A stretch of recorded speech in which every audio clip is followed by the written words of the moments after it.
Bismillahirrahmanirrahim. Alhamdulillah. Alhamdulillah. Ashhadu an la ilaha illallah wahdahu la sharika lahu. அல்லாவின் பெயரால் மிக்க அருளாளர், மிக்க கருணையாளர். அவர் தனித்தவர், எந்தவித தேவைகளும் அற்றவர், வணக்கத்திற்குரியவர் அந்த ஒரு கடவுள் மட்டுமே என்று நான் சாட்சியம் பாடுகின்றேன். அவரை தவிர வேறு தெய்வங்கள் இல்லை. அல்ஹம்துலில்லாஹ், புகழ் அனைத்தும் அல்லாஹ் ஒருவருக்கே. இந்த வழிகாட்டலும் போதனையும் கிடைக்கப்பட்ட சிறப்பான மாதமான இந்த ரமலானோட கடைசி ஜும்மால இன்ஷா அல்லாஹ் இருக்கிறோம்.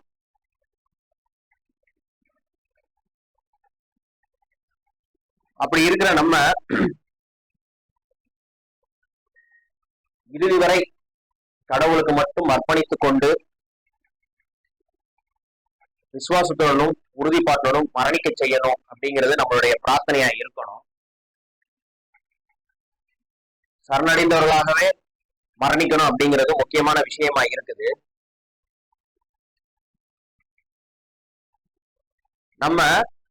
நம்மளுடைய கடவுளை சந்திக்க நம்மளுடைய ஆன்மாவை பலப்படுத்தணும். கடவுளை சந்திக்க உங்கள் ஆன்மாவை பலப்படுத்துங்கள். Strong your soul to meet your god. உங்களுடைய கடவுளை சந்திக்க உங்கள் ஆன்மாவை பலப்படுத்துங்கள். இன்ஷா அல்லாஹ் அந்த பலப்படுத்துறதுக்கு நிறைய விஷயங்களை கடவுள் கத்துக் கொடுக்குறாரு. அதுல இன்னைக்கு நம்ம இந்த வேதத்துல இருந்து கடவுள் கத்துக் கொடுக்கக்கூடிய சில விஷயங்களை பார்ப்போம். அப்படி நம்மளுடைய ஆன்மாவை நம்ம பலப்படுத்தணும் அப்படின்னா என்னென்ன வேணும் அப்படிங்கிறத சொல்றாரு. அதுல முக்கியமான ஒரு விஷயமா உறுதிப்பாடை அடையணும் அப்படிங்கிறாரு. உறுதிப்பாடு அடையணும். ரெண்டாவது உறுதிப்பாடு மிகவும் தாமதமா இருக்கக்கூடாது அப்படிங்கிறதையும் கத்துக் கொடுக்குறாரு. அதே மாதிரி உறுதிப்பாடு இல்லாதவங்களாம் ஆயிராதீங்க அப்படிங்கிறதையும் கத்துக் கொடுக்குறாரு. உறுதிப்பாடு அடையணும், உறுதிப்பாடு மிகவும் தாமதமாகவும் இருக்கக்கூடாது, உறுதிப்பாடு உடையவர்களா இருக்கணும். ரெண்டாவது உறுதிப்பாடு இல்லாதவர்களாகவும் ஆயிராதீங்க அப்படிங்கிறத நிறைய வசனங்களின் மூலமா கடவுள் நமக்கு கத்துக் கொடுக்குறாரு. அதை பத்தி தான் இன்னைக்கு பார்க்க போறோம். அதுக்கு முன்னாடி ஆரம்பிக்கிறதுக்கு முன்னாடி அல்ஹம்துலில்லாஹ் இந்த 12வது அத்தியாயத்துல யூசுப் அப்படிங்கிற அத்தியாயத்துல ஒரு வசனம் வரும். என் சுயம் குற்றமற்றது என்று நான் கூறிக்கொள்ளவில்லை. சுயமானது தீமையை உண்டாக்கக்கூடிய ஒன்றாகவே உள்ளது. ஆனால் அல்லாஹ்வின் கருணை அடைந்து விட்டவர்களுக்கே தவிர. என் சுயம் குற்றமற்றது என்று நான் கூறிக்கொள்ளவில்லை. சுயமானது தீமையை தூண்டக்கூடிய ஒன்றாகவே உள்ளது. ஆனால் அல்லாஹ்வின் கருணை அடைந்து விட்டவர்களுக்கே தவிர. ஏன்னா கடவுள் சொல்லும் போது மனிதன் பலகீனமானவன் அப்படிங்கிற ஒரு விஷயத்த சொல்றாரு. சொல்லும் போது இந்த சுயம் அப்படிங்கிறது நம்மளை தீமைகள் செய்யக்கூடிய ஒரு விஷயமா இருக்குது அப்படிங்கிறத சொல்றாரு. ஏன்னா ஒண்ணு சைத்தான நம்ம தேடி போவோம், இல்ல சைத்தான் நம்மளை தேடி வரும்.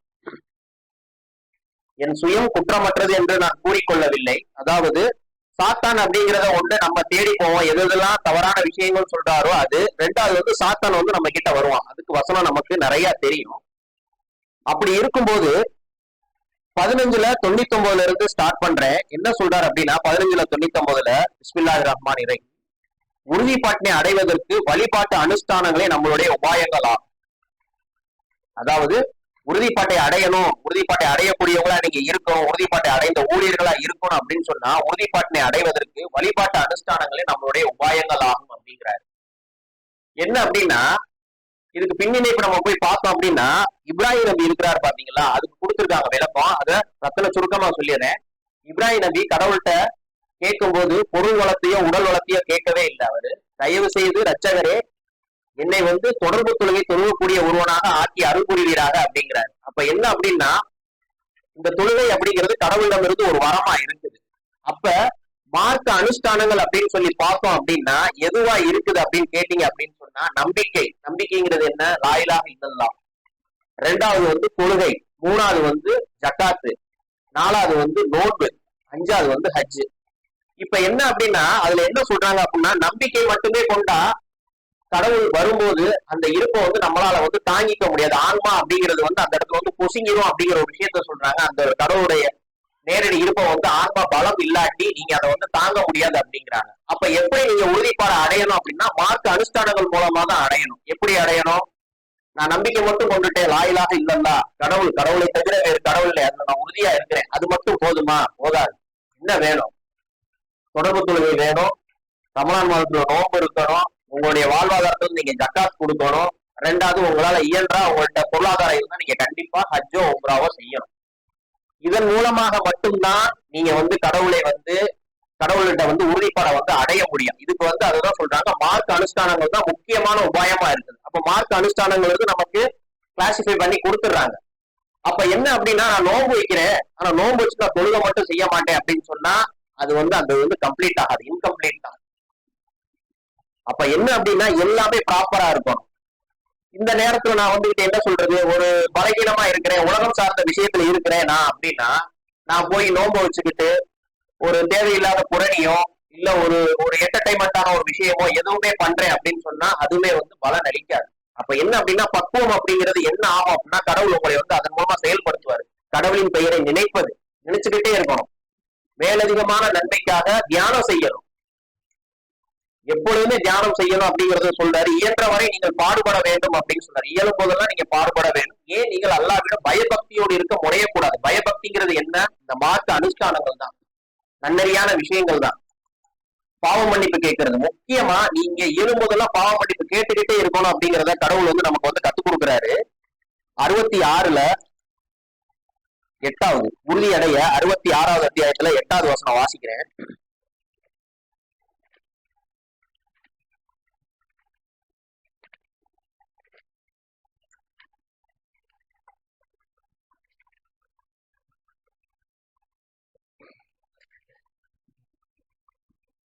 நம்பிக்கை கொண்டரை உங்களைத்தான், உறுதிமிக்க ஒரு வருந்துதலாக உங்களுடைய பாவங்களுக்காக நீங்கள் கடவுளிடம் வருந்த வேண்டும். உங்களுடைய இரட்சகர் பின்னர் உங்களுடைய பாவங்களை நீக்குவார், மேலும் பாயும் மார்கள் கொண்ட தோட்டங்களுக்குள் உங்களை அனுமதிப்பார். அந்நாளில் நபியையும் மற்றும் அவருடன் நம்பிக்கை கொண்டவர்களையும் கடவுள் ஏமாற்றி விட மாட்டார்.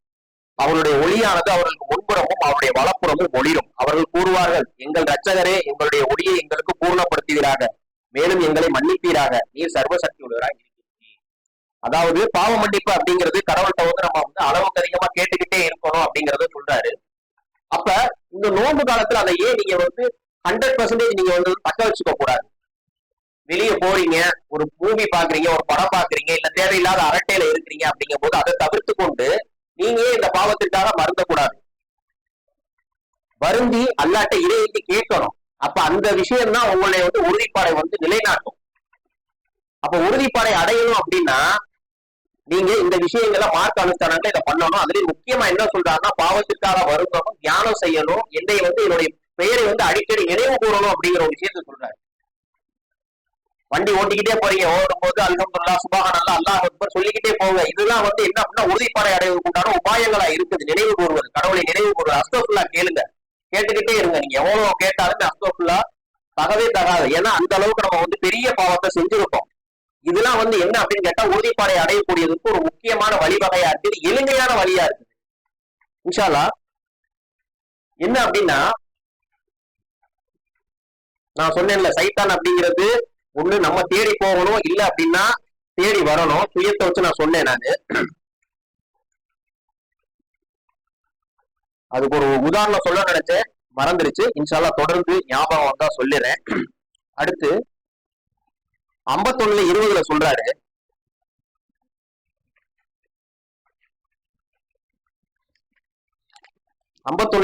வாசிக்கிறதுக்கு முன்னாடி அதுக்கு முன்னாடி உள்ள 16ல இருந்து உள்ள வசனங்களை வாசிக்கிறேன். சின்ன சின்ன வசனங்கள் தான். என்ன சொல்றாங்கன்னா, தங்களுடைய இரட்சகரின் வெகுமதிகளை அவர்கள் பெறுவார்கள். யார் பெறுவார்கள்? ஏனெனில் அவர்கள் பக்தி உடையவர்களாக இருந்து வந்தனர். அரிதாக அவர் இரவு முழுக்க உறங்கினர். விடியலில் அவர்கள் மன்னிப்புக்காக பிரார்த்தித்தனர். அவருடைய பணத்தின் ஒரு பகுதி பிச்சைக்காரர்களுக்கும் தேவையுடையவர்களுக்கு என ஒதுக்கி வைக்கப்பட்டது. உறுதி உடையவர்களுக்கு பூமியானது அத்தாட்சிகள் நிறைந்துள்ளது. அதாவது உறுதிப்பாடை அடையணும் அப்படின்னா இதெல்லாம் நீங்க செய்யணுங்கிற, உறுதிப்பாடை அடையணும் என்ன செய்யணுங்கிறாரு. ஏன் அப்படின்னா ஒவ்வொருத்தருக்கும் ஒரு வேலையை கொடுத்திருக்காரு. பணி அப்படிங்கிற ஒரு விஷயத்த கடவுள் கொடுத்திருக்கிறாரு. நீங்க உறுதிப்பாடை அடையணும் அப்படிங்கிறதுக்கு ஒரு சின்ன எளிமையான ஒரு விஷயம் என்ன அப்படின்னா, ஒவ்வொருத்தரும் ஒரு பணி கொடுத்திருக்காரு. என்ன கொடுத்திருக்காரு? மாணவர்களுக்கும் ஒரு பணி, மலக்குகளுக்கும் ஒரு பணி, தாவரங்கள் விலங்குகளுக்குன்னு ஒண்ணு இருக்கும், நமக்குன்னு ஒண்ணு இருக்கும். நம்மளைய மீட்டுக்கிறதுக்கு கடவுள் மட்டும்தான் அப்படிங்கிறத நம்மளுடைய அர்ப்பணித்த அந்த வழிபாட்டை காட்டுறதுக்கு இந்த மார்க்க அனுஷ்டானங்கள்ங்கிறது முக்கியமான ஒரு உபாயமா இருக்குது. அப்ப என்ன அப்படின்னு கேட்டீங்க அப்படின்னு சொன்னா, இதெல்லாம் நீங்க செய்யணும். தொடர்பு தொழுகை தொழுகணும். நீங்க தேவையுடையவர்களுக்கும் அனாதைகளுக்கும் பிச்சைக்காரர்களுக்கும் நீங்க தர்மம் கொடுக்கணுங்கிறத சொல்றாரு. தியானம் செய்யணுங்கிறத சொல்றாரு. பாவத்திற்காக வருந்தணுங்கிறாரு. இந்த விஷயங்கள் தான் உங்களுடைய உறுதிப்பாட்டை அடைய செய்யும் அப்படிங்கிற ஒரு விஷயத்த சொல்றாரு. உறுதிப்பாடு உறுதியுடையவர்களுக்கு பூமியானது அத்தாட்சிகள் நிறைந்துள்ளது. இதெல்லாம் பாருங்க, இதெல்லாம் செய்யுங்க அப்படிங்கிற ஒரு விஷயத்த சொல்றாரு. இன்ஷா அல்லாஹ் தொடர்ந்து பார்ப்போம். உறுதிப்பாடு உடையவர்கள் யார் அப்படிங்கறத சொல்றாரு. ஒரு 5 வசனங்கள், சின்ன சின்ன வசனங்களா இருக்கு, அதை முடிச்சுவோம் இன்ஷா அல்லாஹ் முதல் உரையில. 2வது அத்தியாயத்துல 4வது வசனத்துல சொல்றாரு, மேலும் அவர்கள் உமக்கு வெளிப்படுத்தப்பட்டவற்றிலும் உமக்கு முன்னர் வெளிப்படுத்தப்பட்டவற்றிலும் நம்பிக்கை கொள்கின்றனர். மேலும் மறு உலகை குறித்து அவர்கள் பரிபூரண உறுதியுடன் இருக்கின்றனர். இதுக்கு அடிக்குறிப்பு கொடுத்திருக்காங்க. இந்த உமக்கு முன்னர் வெளிப்படுத்தப்பட்டவற்றிலும் இருக்குதுன்னு பாத்தீங்களா, 2வது நமக்கு வெளிப்படுத்தப்பட்டது இருக்கு பாத்தீங்களா. இந்த முன்னாடி வெளிப்படுத்தப்பட்டது பழைய ஏற்பாடு புதிய ஏற்பாடுல கடும் சிதைவுகள் இருக்குது அப்படிங்கிறது. ஆனா அந்த சிதைவுகள் இருந்தாலுமே அதுல என்ன அப்படின்னா பரிபூர்ண அர்ப்பணித்தலை தான் அது காட்டுது. அந்த வேதங்கள் எல்லாமே சொல்றது நமக்கு வெளிப்படுத்தப்பட்டதும் சரி, அதுக்கு முன்னாடி வெளிப்படுத்தப்பட்டதும் சரி, பரிபூர்ண அர்ப்பணித்தல் அப்படிங்கிறது. பரிபூர்ணமா அர்ப்பணிக்கிறதுனா என்ன? இந்த மார்க்க அனுஷ்டானங்கள் தான். இதைத்தான் நீங்க செய்யணும். செஞ்சா நீங்க உறுதிப்பாட அடையலாம். உறுதிப்பாட அடைஞ்சா கடவுள்கிட்ட நீங்க வெகுமதியை பெறலாம். Do your job, it will credit from your creator. அதாவது இதெல்லாம் நீங்க செஞ்சீங்க அப்படின்னா வெகுமதி என்ன? வெகுமதி டு பிகம் ரிச். நான் எப்படி வரணும் அப்படின்னா சுவனத்துல எனக்கு ஒரு இடம் வேணும். அப்ப என்ன அப்படின்னா அல்லாஹ் சொல்லக்கூடிய இந்த வேலைகளை நீங்க செய்யணும். வானவர்களுக்கு எப்படி வேலைகள் இருக்குதோ, மலக்குகளுக்கு எப்படி வேலை இருக்குதோ, அதே மாதிரி நீங்க லா இலாஹ இல்லல்லாஹ் மட்டும் கொண்டால் போதாது, அதோடு சேர்ந்து பரிபூரண அர்ப்பணிப்பு வேணும் அப்படிங்கறத சொல்றாரு கடவுள். இன்ஷா அல்லாஹ் தொடர்ந்து பார்ப்போம். 27:3 சொல்றாரு, அவர்கள் தொடர்பு தொழிலை கடைபிடித்து கடமையான தர்மத்தை கொடுத்து வருபவர்கள். மேலும் அவர்கள் மறு உலகை குறித்து பரிபூர்ணமான உறுதியோடு இருப்பார்கள். இதேதான் சொல்றாரு. 27:3 அதே வசனம் தான், 31:4 அதே வசனம். தூங்காதீங்க தயவு செய்து. அவர்கள் தொடர்பு தொழிலை கடைபிடித்து கடமையான தர்மத்தை கொடுத்து வருபவர்கள். மேலும் அவர்கள் மறு உலகை குறித்து பரிபூர்ணமான உறுதியோடு இருப்பார்கள். 27:3 இதுதான் சொல்றாரு. 31:4 இதேதான் சொல்றாரு. அப்ப என்ன அப்படின்னா முக்கியமான விஷயம் என்னவா இருக்குது? நீங்க தொழுகைகளை கடைபிடிக்கணும், தர்மத்தை கொடுக்கணும், 2வது பாவத்திற்கு வருந்தணும். இது எல்லாமே நன்னறியான விஷயங்களா இருக்கு. இது எல்லாமே கடவுளோட கட்டளைகளா இருக்குது, கடமைகளா இருக்கு. இதுதான் மார்க்க அனுஷ்டானம் அப்படிங்கிறத கடவுள் நமக்கு சொல்றாரு. இதை செய்யும் போது நீங்க உறுதிப்பாடு அடைஞ்சிருவீங்க அப்படிங்கறத சொல்றாரு. செய்ய சொல்லிட்டாரு. ஒரு வேலையை நமக்குன்னு கொடுத்துட்டாரு. இதுல குழப்பமே வர வேணாம். உங்களுக்கு ஒரு பணி கொடுத்துருக்கேன், உங்களை நீங்க மீட்டுக்கோங்க. அதுக்காக நீங்க கடினமா உழைக்கணும். உழைப்புங்கிறது என்ன, பணிங்கிறது என்ன, பாடுங்கிறது என்ன, பாடுபடுதல்னா என்ன அப்படிங்கிறது இதுதான் சொல்றாரு. மார்க்க அனுஷ்டானங்களை நீங்க இப்ப நிறைய பேர் நம்பிக்கையில குன்றி போறதுக்கு காரணம் என்னன்னு பாத்தீங்க அப்படின்னா, லா இலாஹ இல்லல்லாஹ் மட்டும் சொல்லிக்கிட்டே இருந்தாங்க அப்படின்னா, அவங்க சரியான அவங்க ஆன்மாக்கு ஊட்டம் கொடுக்கல அப்படின்னா, தொழுகையை சீரா கடைபிடிக்கல, வேண்டா விருப்பா தர்மத்தை கொடுக்கறது, நோம்ப ஒரு கடமைக்காக வைக்கிறது, இல்ல வைக்காம விடுறது, இந்த மாதிரி எல்லாம் போனாங்க அப்படின்னு சொன்னா பின்னோக்கி போயிடுவாங்க. அதுதான் கடவுள் நமக்கு கத்துக் கொடுக்குறாரு. அப்ப இதெல்லாம் செஞ்சுக்கிட்டே இருக்கணும். ரிப்பீட்டட் ப்ராசஸா நீங்க செஞ்சுக்கிட்டே இருக்கணுங்கிறத கடவுள் கத்துக் கொடுக்குறாரு. இன்ஷா அல்லாஹ் ஒரே ஒரு வசனம், அதோட முதல் உரையை முடிச்சுக்கிறேன். 32, 24, 45, 20 2 வசனம். நம்முடைய கட்டளைகளுக்கு ஏற்ப வழிநடத்திய இமாம்களை அவர்களிலிருந்து நாம் நியமித்தோம். ஏனெனில் அவர்கள் உறுதியோடு விடாமுயற்சி செய்தனர். மேலும் நம் வெளிப்பாடுகளை பற்றி உறுதிப்பாட்டினை அடைந்தனர். என்ன அப்படின்னா இந்த விடாமுயற்சிக்கு இன்னொரு தமிழர்த்த தேடி பார்த்தோம். உங்களுடைய பிரயத்தனங்கள் பாராட்டப்பட்டவையாக உள்ளன அப்படின்னு சொல்றாரு. பிரயத்தனங்கள் என்ன அப்படின்னா முயற்சி செஞ்சு நீங்க அதை செஞ்சுக்கிட்டே இருக்கிறது. அததான் சொல்றாரு. நம்மளுடைய கட்டளைகளுக்கு ஏற்ப, கட்டளைங்கிறது என்ன? மார்க்க அனுஷ்டானங்கள் சொல்றாரு. நம்முடைய கட்டளைகளுக்கு ஏற்ப வழிநடத்திய இமாம்களை அவர்களிலிருந்தே நாம் நியமித்தோம். ஏனெனில் அவர்கள் உறுதியோடு விடாமுயற்சி செய்தனர். மேலும் நம் வெளிப்பாடுகளை பற்றி உறுதிப்பாட்டினை அடைந்தனர். இதை பார்க்கும்போது இந்த குரானை இந்த வெளிப்பாடை நம்ம பார்க்கும்போது நமக்கு உறுதிப்பாடு அதிகரிக்குது அப்படிங்கறத சொல்றாரு நம்பிக்கையாளர்களுக்கு. தொடர்ந்து 45:20 சொல்றாரு, இது மக்களுக்கு அறிவூட்டல்களையும் வழிகாட்டலையும் உறுதியுடையவர்களுக்கு கருணையும் வழங்குகிறது. அறிவூட்டல்களையும் வழிகாட்டலையும் உறுதியுடையவர்களுக்கு கருணையும் வழங்குகிறது. உறுதிப்படை அடைஞ்சவங்களுக்கு கருணையா இருக்குதுங்கிற. அதனாலதான் நான் சொன்னேன் ஆரம்பிக்கும் போதே சுயமானது தீமையை தூண்டக்கூடிய ஒன்றாக உள்ளது. ஆனால் கடவுளின் கருணை அடைந்து விட்டவர்களுக்கு தவிர கடவுளின் கருணை அடையிறதுங்கிறது மாபெரும் ஒரு பொக்கிஷமா இருக்குது. அதுக்கு நம்ம அல்லாஹ்வுக்கு வந்து நன்றி சொல்லிக்கிட்டே இருக்கணும். இன்ஷா அல்லாஹ் தொடர்ந்து பார்ப்போம். என்ன அப்படின்னா, கடவுளை சந்திக்க உங்களுடைய ஆன்மாவை பலப்படுத்துங்கள் அப்படிங்கிற விஷயத்தை பத்தி பார்ப்போம். நம்மளுடைய ஆதி பாவத்திற்காக அல்லாஹ்விட பாவ மன்னிப்பு கேட்போம். தூபிலா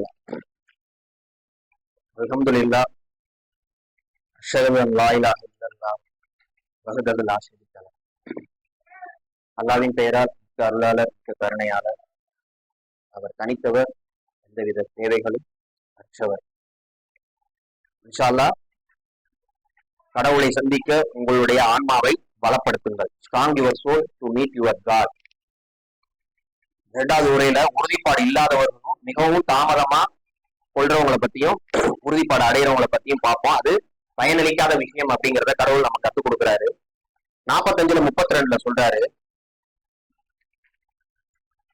கடவுளின் வாக்குறுதி சத்தியம்தான் எனவும் தீர்ப்பின் வேலை தவிர்த்து விட முடியாதது எனவும் பிரகடனம் செய்யப்பட்ட போது நீங்கள் கூறினீர்கள், வேலை என்றால் என்ன என்பதை நாங்கள் அறிய மாட்டோம். அதனை பற்றி நாங்கள் முற்றிலும் அனுமானத்துடைய இருக்கின்றோம். நாங்கள் உறுதியுடையவர்களாக இல்லை. இவங்க அந்த மறுமை அப்படிங்கிற ஒரு விஷயத்தையே நம்ப மறுப்பவர்களா இருக்கிறாங்க. இவங்க உறுதிப்பாடு இல்லாதவங்க அப்படிங்கிறத சொல்றாரு. கடவுளின் வாக்குறுதி சத்தியம்தான் எனவும் தீர்ப்பின் வேலை தவிர்த்து விட முடியாதது எனவும் பிரகடனம் செய்யப்பட்ட போது நீங்கள் கூறினீர்கள். யாரு? நம்ப மறுப்பவர்கள் சொல்றாங்க, வேலை என்றால் என்ன என்பதை நாங்கள் அறிய மாட்டோம். அதனை பற்றி நாங்கள் முற்றிலும் அனுமானத்துடைய இருக்கின்றோம். நாங்கள் உறுதியுடையவர்களாக இல்லை. எப்பயுமே சொல்லுவாரு வேதத்துல, அனுமானம் அப்படிங்கிறது உங்களுடைய யூகமா இருக்குது, அந்த யூகங்கிறது உண்மையாகாது அப்படிங்கிற ஒரு விஷயத்த சொல்லுவாரு. இன்ஷா அல்லாஹ் தொடர்ந்து பார்ப்போம். 30:60 சொல்றாரு உறுதிப்பாடு இல்லாதவங்களை பத்தி, நீ உறுதியுடன் சகித்துக் கொண்டிருக்க வேண்டும், ஏனெனில் கடவுளின் வாக்குறுதி சத்தியமானதாகும். மேலும் உறுதிப்பாட்டை அடையாதவர்களை கலக்கம் அடைந்து விடக்கூடாது. உறுதிப்பாடு இல்லாதவங்க சொல்றதை பத்தி நீங்க கலக்கம் அடையாதீங்க, உறுதியோட சகித்து கொண்டு இருக்க வேணும், ஏன்னா கடவுளின் வாக்குறுதி சத்தியமானதாகும் அப்படிங்கிறாரு. என்ன அப்படின்னா, இந்த சத்தியங்கிறது என்ன அப்படின்னா பின்னாடி நான் சொல்றேன்.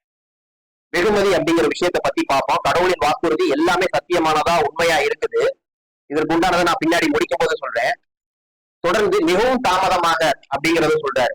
யாரு மிகவும் தாமதமா உறுதிப்பாடு அடையிறாங்களோ அது பலன் அளிக்காது அப்படிங்கிற ஒரு விஷயத்த சொல்றாரு. 102:7 சொல்றாரு,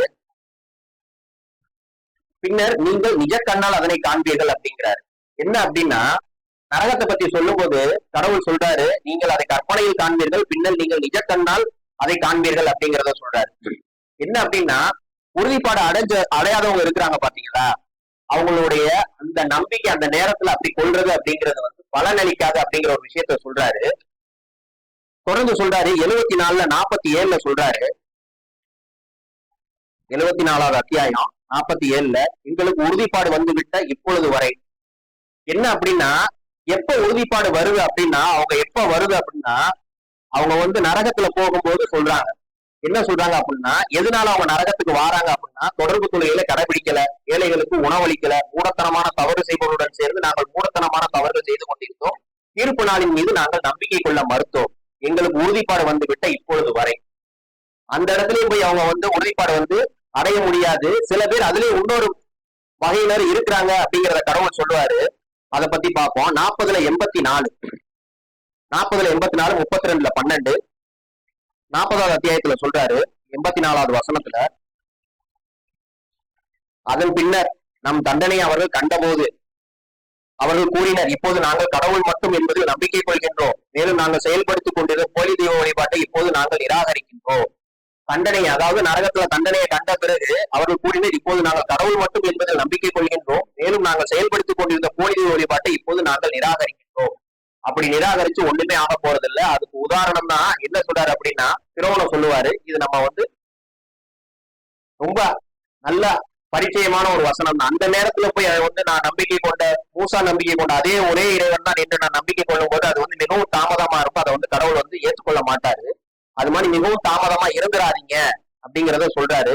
32:12 சொல்றாரு,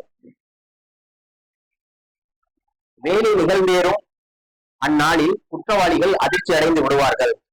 இதுக்கு கீழே வந்து என்ன சொல்றாங்க அப்படின்னா, அடிக்குறிப்பு வந்து 6வது அத்தியாயம் 28வது வசனத்தை வந்து வாசிக்க சொல்றாங்க. திருப்பி அனுப்பப்பட்டால் அதே வரம்பு மீறல்களை அவர்கள் செய்வார்கள். சாரி, 30:12 இல்ல, 32:12 சொல்றாரு, குற்றவாளிகள் தங்களுடைய இரட்சகரின் முன் அவளுடைய தலைகளை குனிந்து கொண்டு இருக்கும் போது மட்டும் நீ காண முடிந்தால், எங்கள் இரட்சகரே, இப்போது நாங்கள் பார்த்து விட்டோம், மேலும் நாங்கள் கேட்டு விட்டோம், எங்களை திருப்பி அனுப்புகிறாக, அப்போது நாங்கள் நன்னறியாளராக இருப்போம், இப்போது நாங்கள் உறுதிப்பாட்டினை அடைந்து விட்டோம். 32:12 அது மிகவும் தாமதம் அப்படிங்கிறாரு. அதாவது தண்டனையை கொடுக்கும் போது அவங்களுடைய தலைகளை குனிந்து அழுத்துவாங்க பாத்தீங்களா காவலர்கள் அனுப்பும் போது. அப்ப மட்டும் நீங்க அவங்கள பார்த்து அவங்க என்ன சொல்லுவாங்கன்னா, அவங்களுடைய மறுமொழி, இப்போது நாங்கள் பார்த்து விட்டோம், நாங்கள் கேட்டு விட்டோம், எங்களை திருப்பி அனுப்புகிறாங்க. எங்க அனுப்ப சொல்றாங்க? திருப்பி இந்த பூலோகத்துக்கு, இந்த பிரபஞ்சத்துக்கு, பூமிக்கு அனுப்ப சொல்றாங்க. அப்போது நாங்கள் நன்னறியாளராக இருப்போம், இப்போது நாங்கள் உறுதிப்பாட்டினை அடைந்து விட்டோம். ஆனா அது மிகவும் தாமதம் அப்படிங்கிறாரு. அதுக்கு ஒரு அடிக்குறிப்பு சொல்றாங்க. 6:28 பார்க்க சொல்றாங்க. என்ன அப்படின்னா, இந்த மக்கள் இருக்கிறாங்கல்ல, அந்த பிரபஞ்சத்துல இருந்து, அந்த பரிணாமத்துல இருந்து இந்த பரிணாமத்துக்குள்ள வரும்போது அவங்க கடவுளையும் கடவுளோட உள்ள வானவர்களையும் சுவனம் மற்றும் நரகம் இந்த 4ஐயுமே மறந்துடுறாங்க. அங்க இருந்து நம்ம வந்திருக்கோம்ல, வந்து இங்க வந்து நம்ம இருக்கும்போது கடவுள், வானவர்கள், சுவனம் மற்றும் நரகம் இதையெல்லாம் மறந்துட்டு நம்ம வந்து அதை வந்து நம்மளுடைய ஆன்மாவை பலப்படுத்த விட்டுறோம். அப்ப திருப்பி அவங்க போகும்போதுதான் இந்த வசனத்தை 32:12 அவர் சொல்லும்போது என்ன சொல்றாரு அப்படின்னா, அப்பயும் இவங்க போய் பார்த்தாங்க அப்படின்னா நம்பிக்கை கொள்ள மாட்டாங்க அப்படிங்கிற ஒரு விஷயத்த சொல்றாரு. திருப்பி வந்து அதே தவறதான் இவங்க செய்வாங்க அப்படிங்கிறதையும் கடவுள் வந்து நமக்கு சொல்றாரு. 6:28 அதுக்குண்டான அடிக்குறிப்பை மட்டும் வாசிக்கிறேன். உண்மை என்னவென்றால் அவருடைய ரகசியங்கள் வெளிப்படுத்தப்பட்டு விட்டன என்பதால் மட்டுமே அவர்கள் இதனை கூறுகின்றனர். அவர்கள் திரும்பி சென்றால் மாற்றம் ஏதுமின்றி அதே குற்றங்களைத்தான் புரிவார்கள். அவர்கள் பொய்யர்களாக இருக்கின்றனர். இவங்க ஃபுல்லா உறுதிப்பாடு இல்லாதவங்க பொய்யர்களா இருக்கிறாங்க அப்படிங்கறத சொல்றாரு. உண்மை என்னவென்றால், நான் சொன்ன ஒரு விஷயம் தான், இந்த பிரபஞ்சத்துக்கு சோதனைக்கு வந்ததுக்கு அப்புறம் இவங்க வந்து அந்த கடவுள், வானவர்கள், சோழம், நரகம் எல்லாத்தையுமே மறந்துடுறாங்க. மறந்துட்டு திருப்பி போய் நரகத்துல அந்த தண்டனையை காணும் போது திருப்பி எங்களை அனுப்புங்க, நாங்க வந்து நம்பிக்கையாளர்களா நன்னறியாளர்களா இருப்போம் அப்படிங்கிறாங்க. ஆனா அவங்க செய்ய மாட்டாங்க. மாற்றம் ஏதுமின்றி அதே குற்றங்களைத்தான் புரிவார்கள். அவர்கள் பொய்யர்களாக இருக்கின்றனர் அப்படின்ட்டு கடவுள் சொல்றாரு. அப்ப என்ன அப்படின்னா, கடவுளுடைய கட்டமைப்பு, விதி எல்லாமே வந்து அனைத்து ரகசியங்களையும் அறியக்கூடியவரா இருக்கிறாரு, அனைத்தையும் கட்டுப்படுத்தக்கூடியவரா இருக்கிறாரு. அப்ப எந்தெந்த ஆன்மா எந்தெந்த செயல்களை புரியும் அப்படிங்கிறது அவருடைய அறிவுக்கேற்ப அப்படிங்கிறது நமக்கு ரொம்ப பரிச்சயமான விஷயம். அப்ப உறுதிப்பாட்டை நீங்கள் அடையணும்னா மார்க்க அனுஷ்டானங்கள் வந்து முக்கியமான ஒரு உபாயமா இருக்குது. ஏன்னா அதுதான் நம்மளுடைய வேலையா இருக்குது. இயலும்பொழுதெல்லாம் நீங்கள் பாடுபட வேண்டும். என்ன சொல்றாருன்னா, சிரமத்துடன் லாபம் உள்ளது, மிக நிச்சயமாக சிரமத்துடன் லாபம் உள்ளது, இயலும்பொழுதெல்லாம் நீங்கள் பாடுபட வேண்டும். பாடுபடுதல்னா என்ன? எல்லாத்துக்கும் ஒரு பணியை கொடுத்திருக்காரு கடவுள். இதை நீங்க செய்யணும் அப்படிங்கிறது வந்து அவருடைய கட்டளையா இருக்கு. செஞ்சுதான் ஆகணும், வேற வழியே கிடையாது. அதை செய்யாம நம்ம வந்து நம்பிக்கை மட்டும் கொள்ளுதல் அப்படிங்கிறது வந்து முழுமையான ஒரு வளர்ச்சி அடையாது. இந்த ஆன்மா அப்படிங்கிறது முழுமையான ஒரு வளர்ச்சி அடையாது. அந்த ஆன்மாவை நம்ம பலப்படுத்தணும் அப்படின்னா வலிமையாக்கணும் அப்படின்னா நம்ம இந்த அல்லாஹ் கொடுக்குற அந்த கட்டளைகள், கடமைகளை நம்ம வந்து ப்ராப்பரா செய்யணும். அதுதான் ரொம்ப முக்கியமான விஷயம். இன்ப்ராப்பரா இருந்துடக்கூடாது. ஒரு தொழுகைக்கு ரெடி ஆகணும் அப்படின்னா ஒழு முதற்கொண்டு எல்லாமே வந்து சரியான முறையில் இருக்கணும், பயபக்தியோட இருக்கணும். அதுதான் சொல்றேன், திரும்ப திரும்ப நான் சொல்றது பயபக்தி. நீங்கள் ஏன் கடவுளை நினைவு பயபக்தியோடு முறையக்கூடாது அப்படின்னு ஒரு இடத்துல கேட்பாரு. கடவுளை நினைப்பதற்கு பயபக்தியோடு ஏன் முறையக்கூடாது அப்படின்னு கேட்பாரு. பயபக்திங்கிறது என்ன? இதுதான் ஒரு ஒழுங்குல இருந்து நம்ம எல்லாமே ப்ராப்பரா இருக்கிறோமா அப்படிங்கிற ஒரு விஷயம். ரெண்டாவது, நீங்க வந்து சும்மா இருக்கிற நேரத்துல எந்நேரமும் கடவுளோட பெயரை நினைக்கணுங்கிறாரு. ஒரு இடத்துல ரட்சகரின் பெயரை நினைப்பது அப்படின்பாரு. ரெண்டாவது, மேலதிகமான நன்மைக்கு தியானிக்கணுங்கிறாரு. நான் ஆரம்பிக்கும் போதே சொன்னே, உறுதியுடையவளா இருக்கணும் அப்படின்னா பாவத்திற்காக நம்பிக்கையாளர்கள் வருந்துகின்றனர்ங்கிறாரு. அப்ப என்ன அப்படின்னா, நீங்க இதை உண்மையா ப்ராப்பரா செய்றீங்க அப்படின்னா ஆட்டோமேட்டிக்கா உங்களுடைய பாவ மன்னிப்புல நீங்க வந்து உங்களுடைய கண்கள்ல இருந்து கண்ணீர் தழுவுவதை நீங்க உணரலாம். அந்த நிலையை நீங்க அடையணும் அப்படின்னா இப்படி இருந்தால் மட்டுமே வந்து நீங்க வந்து போக முடியும். முடிக்கிறதுக்கு முன்னாடி சொல்றேன், 39ல 2 வசனம், அதை வந்து வசனமா சொல்லல, வெகுமதி அப்படிங்கறத நான் சொன்னேன் பாத்தீங்களா, முடிக்கும் போது சொல்றேன்னு சொன்னேன் பாத்தீங்களா. அப்ப இதெல்லாம் செய்யற எனக்கு கிரெடிட் என்ன அப்படிங்கிறது கடவுள் சொல்றாரு, வா, நான் என்னால உருவாக்கப்பட்ட என்னுடைய சாம்ராஜ்யத்துக்கு, சோனத்திற்கு வாங்க, அதுதான் நான் உங்களுக்கு கொடுக்கக்கூடிய வெகுமதி. உங்களுடைய கிரெடிட்டை நீங்க என்கிட்ட வாங்கிக்கோங்க, பன்மடங்கா பெருக்கப்பட்ட கிரெடிட்டை என்கிட்ட வாங்கிக்கோங்க அப்படிங்கிறாரு. இவ்வளவு காரியங்கள் நீ செய்து இல்ல, உன்னை காப்பாற்றுவதற்காக நான் சொன்ன வேலைகளை, கட்டளைகளை, கடமைகளை நீ செய்ததின் பிரதிபலனாக வெகுமதிய உனக்காண்டி சோனத்தை நான் ஏற்பாடு பண்ணி வச்சிருக்கேன், வா அப்படிங்கறத சொல்றாரு. 39ல அந்த 2 வசனங்களை மட்டும் வாசிக்கிறேன், அதோட இந்த பயானோட முறையா முடிச்சுக்கிறேன். நம்பிக்கையாளர்கள் அப்படிங்கறத சொல்றாரு, தங்கள் ரட்சகரிடம் பக்தி கொண்டவர்கள் சுவனத்திற்கு கூட்டம் கூட்டமாக அழைத்து செல்லப்படுவார்கள். அவர்கள் அதனை அடைந்து மேலும் அதன் வாயில்கள் திறக்கப்படும் போது அதன் காவலர்கள் கூறுவார்கள், உங்கள் மீது சாந்தி நிலவுவதாக, நீங்கள் வெற்றி பெற்று விட்டீர்கள், ஆகையால் இங்கே நீங்கள் என்றென்றும் தங்கியிருப்பீர்கள். தொடர்ந்து 74 சொல்றாரு, தன்னுடைய வாக்குறுதியை எங்களுக்கு நிறைவேற்றி தந்து மேலும் பூமிக்கு எங்களை வாரிசாக ஆக்கி நாங்கள் விரும்பியவாறு சுவனத்தில் மகிழ்ந்திருக்க செய்தவன கடவுளுக்கே புகழ்ச்சி உரியது. பணிபுரிவோருக்கு என்ன ஒரு அடங்கியது. என்ன பணி? நம்ம கடவுள் மட்டும் லாயலாக இல்லல்ல, ரெண்டாவது கடவுள் சொன்ன கட்டளைகள் கடமைகளை சரியா தொடர்ந்து செயல்படுத்தி உறுதிப்பாடை அடையணும். உறுதிப்பாடை அடையணும்னா இந்த மார்க்க அனுஷ்டானங்கள் தான் உங்களுடைய சாவியா இருக்குது.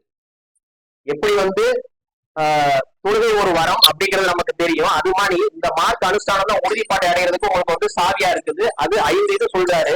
ஆனா நம்பிக்கை மட்டும் கொண்டா போதாது, இதெல்லாம் செய்யணும் அப்படிங்கிற ஒரு விஷயத்த சொல்றாரு. சொல்லிட்டு பணிபுரிவோருக்கு என்ன ஒரு வெகுமதி, சுவனத்தில் மகிழ்ந்திருக்க செய்தவான கடவுளுக்கே புகழ்ச்சி உரியது. புகழ்ச்சி அப்படிங்கிறது at any time at any cost, எந்த ஒரு இடத்துல இவ்வுலகத்திலையும் சரி மறு உலகத்திலையும் சரி, புகழ்ச்சிங்கிறது கடவுளுக்கு மட்டும்தான். கடவுளை தவிர புகழ்ச்சி யாருக்குமே கிடையாது. அப்ப அங்க நமக்கு அந்த கிரெடிட்டை கொடுக்குற கடவுளை நம்ம புகழ்றோம், துதிக்கிறோம். அதுதான் அந்த காவலர்கள் அதை திறக்கும் போது கூட்டம் கூட்டமா சோனத்திற்கு செல்லுவாங்க. செல்லும் போது உங்கள் மீது அமைதி உண்டாக சொல்லும் போது நம்ம என்ன சொல்றோம்னா, சோனத்துக்கு எங்களை வாரிசாக்கி எங்களுக்கு வெகுமதி கொடுத்த கடவுளுக்கு புகழ்ச்சி அப்படிங்கறத நம்ம சொல்றோம். இன்ஷா அல்லாஹ் நம்மளுடைய பணிய நம்ம சரியா கடவுள் நமக்கு கொடுத்த வேலைய உறுதிப்பாடு அடையிறதுக்கு இந்த உபாயங்கள் மூலமாக நம்மளே நம்ம தயார்படுத்திக்கணும். இன்ஷா அல்லாஹ் அதுக்கு நம்ம முயற்சி செய்யணும்.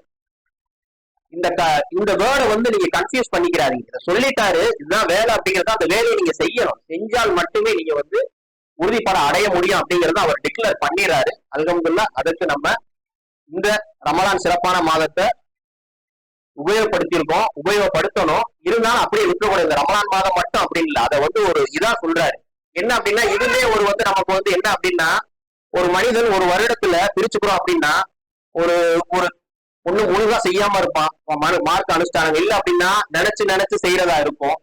அப்ப என்ன அப்படின்னா, இந்த ரமலான் மாதங்கிறது அதை மனிதன் தன்னை முழுமைப்படுத்திக் கொள்றதுக்கு இதே ஒரு வழியா தான் நம்ம எடுத்துக்கணும். எடுத்துட்டு தொடர்ந்து அந்த தொடர்பு தொழில்கள், ஜக்காத்து, ரெண்டாவது கடவுள் சொல்லக்கூடிய அந்த நம்பிக்கையை வலுப்படுத்துற கொண்ட விஷயங்கள், ரெண்டாவது அடுத்த ரமலான் நோன்பெடுத்தல் அப்படிங்கிறது ரமலான்ல மட்டும்தான் நமக்கு இருக்குது. சோ அதை நம்ம தொழுகை மற்றும் ஜக்காத்தை நம்ம அதுதான் ஒரு வசனத்துல மட்டும் சொல்லியிருப்பார். தொடர்பு தொழிலையும் தர்மத்தையும் கொடுப்பவர்களாக இருப்பார்கள் அப்படிங்கிறது. இதன் மூலமா நம்ம நம்மளை வலுப்படுத்திக்கணும். பலப்படுத்தினா மட்டும்தான் நம்மளுடைய ரட்சகரை சந்திக்கும் போது அதை நம்ம எதிர்கொள்ள முடியும். இல்லை என்றால் நம்பிக்கை மட்டும் வைத்து என்பது பலன் அடையாது. அக்கிமுசலம்.